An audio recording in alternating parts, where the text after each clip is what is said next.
Masih seputar kepolisian, merasa tidak terima dimutasi, seorang anggota polisi yang bertugas di Batalion B Manggala Junction, Polda Riau meluapkan curhatan hati atau curhat di media sosial. Bahkan anggota polisi berpangkat Bribka itu memviralkan bukti percakapan dengan komandan batalionnya yang sering meminta setoran uang mencapai ratusan juta rupiah.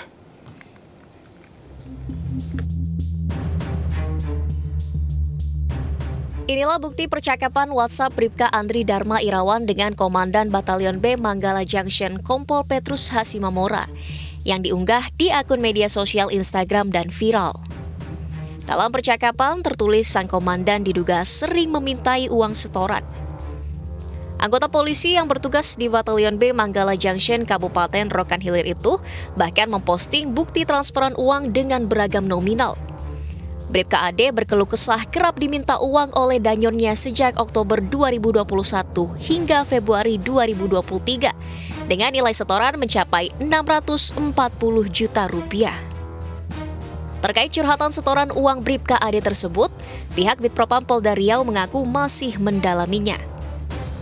Sejauh ini 8 orang saksi telah diperiksa, sementara perwira berpangkat kompol tersebut telah dicopot dari jabatannya sejak Maret 2023 lalu. Propam Polda Riau juga sudah melakukan pemeriksaan terhadap yang bersangkutan. Kabid Propam Polda Riau Kombes Pol Johannes Setiawan menyatakan sejak permutasian tersebut, Bribka AD tidak pernah sekalipun masuk dinas ke kesatuannya yang baru di Batalion A Pekanbaru. Selain itu, sang komandan juga sudah 3 kali melanggar disiplin dinas dan saat ini masih dalam proses sidang kode etik. Untuk masalah setoran, kita masih dalami lagi. Jadi kita sudah periksa 8 orang saksi-saksi, termasuk Kompol Andrinya itu. Jadi Kompol Andri, Bribka Andri untuk kita dalami lagi. Sebelum curhatan ini viral, Bribka AD tidak terima dimutasi dalam bentuk demosi dari Batalion B Manggala Junction Kabupaten Rokan Hilir ke Batalion A Pekanbaru. Selama bertugas, ia mengaku tidak pernah berbuat salah, bahkan sangat loyal terhadap pimpinannya. Dari Pekanbaru Riau, Indra Yose Rizal, iNews melaporkan. Institusi Polri kembali jadi sorotan usai viralnya kasus pemerasan seorang perwira menengah terhadap anggota Brimob. Fenomena anggota polisi memviralkan komandannya cukup jarang terjadi mengingat kuatnya budaya hierarki di tubuh Polri. Dan hal ini menarik untuk dibahas, apakah sistem layanan keluhan anggota Polri tidak berjalan baik. Lalu bagaimana dengan fenomena komandan minta jatah? Dan untuk membahasnya lebih dalam sudah bergabung bersama kami pengamat kepolisian dari ISES, Bambang Rukminto. Selamat sore Pak Bambang. Selamat sore, Bung David. Ya Pak Bambang, ini kalau kita lihat ada fenomena kepolisian ini ada melakukan, tadi sebelumnya ada pemerkosaan dan kemudian sekarang ada minta jatah juga untuk banyak hal ya dari anak buahnya. Menurut Anda ini sebelum kita masuk ke yang peristiwa minta jatah ini, ada apa sebenarnya di kepolisian yang saat ini Anda lihat? Apakah ada kurang adanya protap atau arahan dari atasan untuk tegas akan segala sesuatu kepada anak buahnya, atau ini memang sudah budaya aja dari dulu? Terkait kultur itu di kepolisian itu sebenarnya upaya untuk membangun kultur itu sudah ada melalui peraturan-peraturan Kapolri maupun peraturan Polri seperti itu. Ada perkap terkait dengan pengawasan melekat. Kemudian ada perpol terkait kode etik dan pelaksanaan sidang kode etik. Semuanya itu mengatur sebagai upaya untuk membangun kultur di kepolisian. Tapi faktanya kan itu tidak berjalan dengan baik. Mengapa itu tidak berjalan dengan baik? Karena mereka sendiri yang melakukan dan kemudian pengawas, kontrol dan pengawasan itu mereka sendiri yang melakukan. Jadi seringkali muncul saling sandra terkait dengan pelanggaran-pelanggaran di internal. Makanya nyaris kalau kita ngomong terkait dengan kontrol dan pengawasan kepolisian itu tidak ada. Demikian juga dengan perilaku pungli yang selama ini terjadi. Setoran kepada atasan itu ujungnya di bawah itu bisa pungli, bisa pelanggaran kewenangan. Karena dari mana uang untuk menyetor komandan di atasnya? kalau tidak dari uang-uang yang tidak dalam tanda kutip tidak benar. Di kepolisian seringkali menggunakan banyak pihak baik di swasta ataupun masyarakat yang menggunakan jasa kepolisian untuk mengamankan. Di Brimob hal seperti itu sudah terjadi sejak lama ya, tidak hanya di Brimob saja, tetapi di instansi lain pun juga demikian. TNI pun juga demikian menggunakan personil mereka untuk jasa pengamanan. Bisa jadi mereka jasa pengamanan ini tentunya tidak gratis seperti itu. Itulah yang seringkali terjadi. Tetapi terkait dengan setoran atasan bawahan ini tidak terjadi di Brimob saja, di satuan-satuan lain pun juga demikian, tergantung tupoksinya masing-masing. Di Reskrim misalnya tentunya juga akan ada setoran ke atasan menggunakan kewenangan pasal-pasal, misalnya seperti itu. Di Satuan Narkoba pun demikian, di Satlantas pun juga demikian. Banyak hal celah-celah yang bisa dimainkan untuk menarik keuntungan dari masyarakat melalui pungutan liar dan lain-lainnya yang ujung-ujungnya nanti setor ke atasan. Bentar dulu, David. Ya, jadi kalau dilihat dari apa yang Anda sampaikan tadi, jadi seakan-akan polisi ini nggak ada dananya gitu ya, sehingga akhirnya dia seperti perusahaan yang kemudian mencari dana ya dari proyek-proyek yang mereka kerjakan begitu. Proyek-proyek itu tanda kutip maksudnya seperti itu. Betul. Bagaimana tanggapan Anda nih?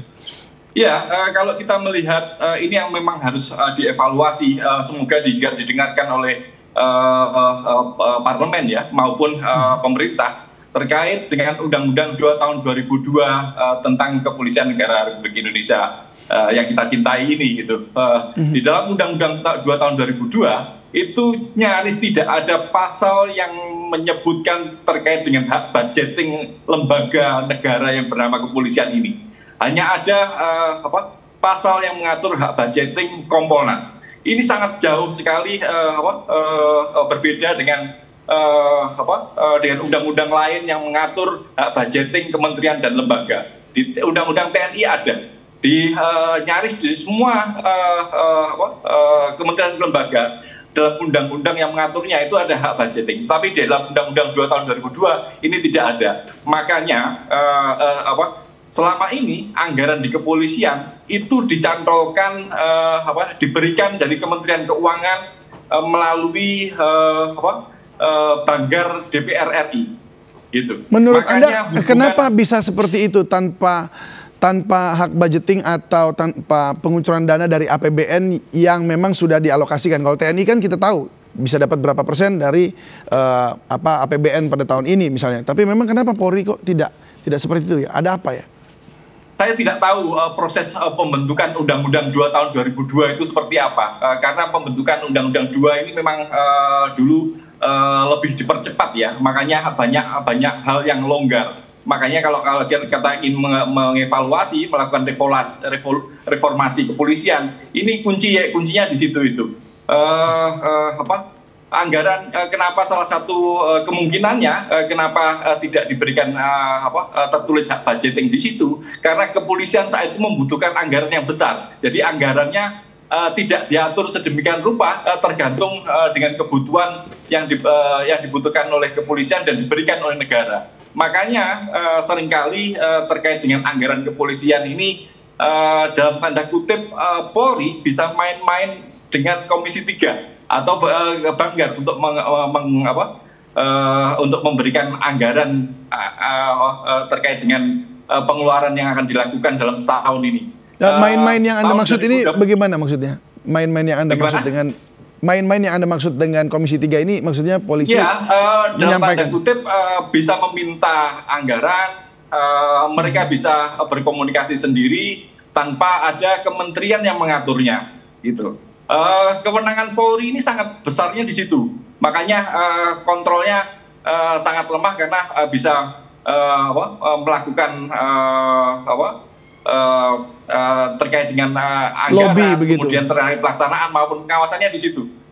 Rumusan anggaran ini mereka sendiri yang melakukan dan kemudian mengajukannya kepada DPR. Di sini yang menjadi main-mainnya di sini, makanya hubungan antara DPR dengan Polri ini sangat erat sekali. Makanya tidak salah kalau kemudian ada pelanggaran yang dilakukan oleh anggota DPR itu nyaris tidak tersentuh.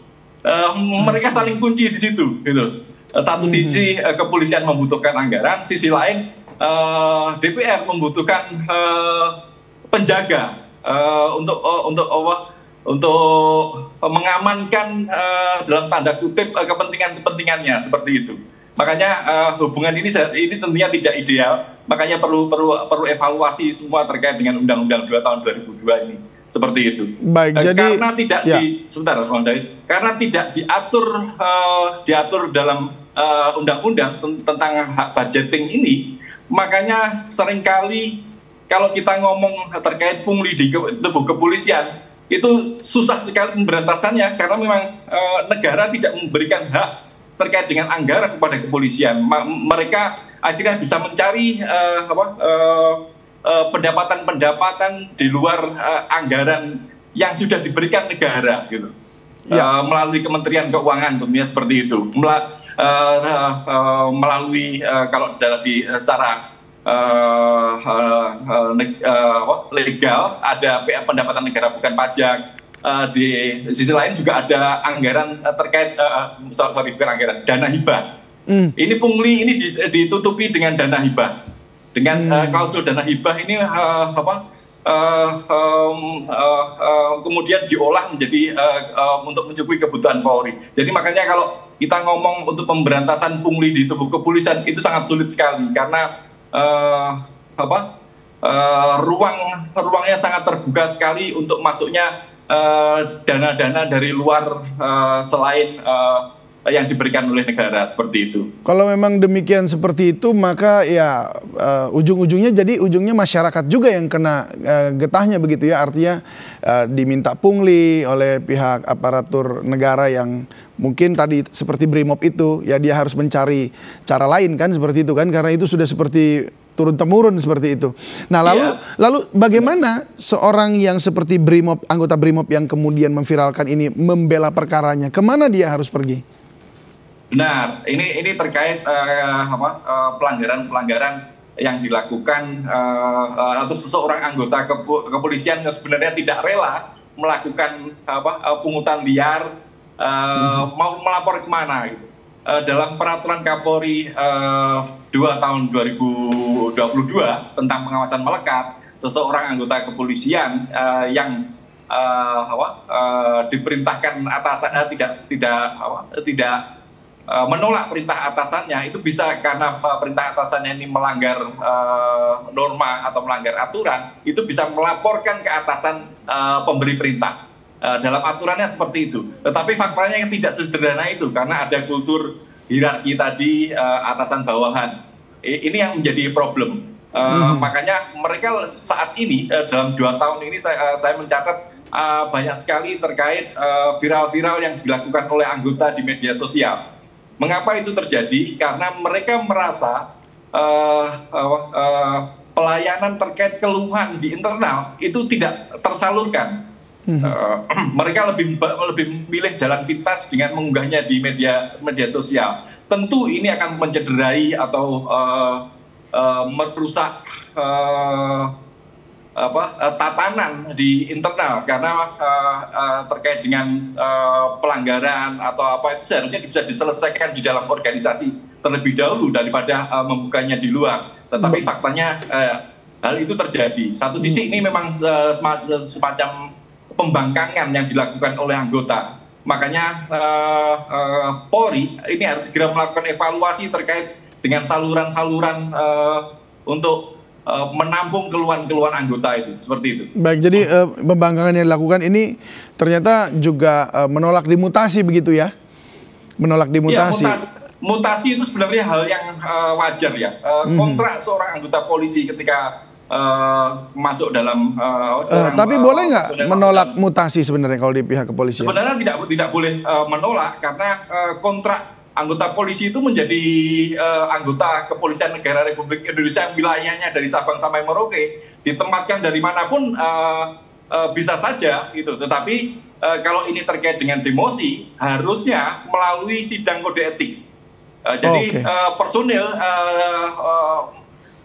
bisa lebih fair, bisa menerima kalaupun itu mutasi kemudian itu merupakan demosi sudah ditentukan, bukan karena kesewenang-wenangan asal pindah begitu saja. Kalau itu dilakukan tentunya semuanya bisa clear dan tidak muncul kasus seperti saat ini.